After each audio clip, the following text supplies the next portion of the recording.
લારી પર મળે એવું ટેસ્ટી મસાલેદાર ખીચું બનાવવા માટે અજમા અને જીરાને અધકચરું વાટી લેવાનું.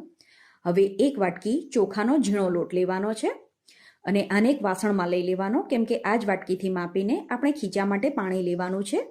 તો જાડા તળિયાવાળા વાસણમાં 3 વાટકી પાણી લેવાનું. પછી આમાં જે અધકચરું જીરું અને અજમો વાટીને રાખ્યું છે એ ઉમેરવાનું. પછી સ્વાદ પ્રમાણે મીઠું અને 2 ચમચી વાટેલા લીલા મરચાં ઉમેરવાના. મરચાં તમે ઓછા વધતા કરી શકો છો.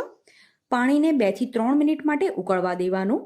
પછી ઝીણી સમારેલી કોથમીર, થોડો ખાવાનો સોડા અને પછી થોડા ચીલી ફ્લેક્સ ઉમેરી દેવાના.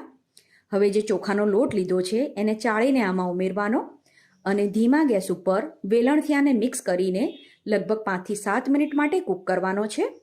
ખીચું સરસ રીતે બફાઈ જાય એટલે એને હલાવીને એક વાટકામાં લઈને એના ઉપર સિંગ તેલ અને અચાર મસાલો એડ કરવાનો.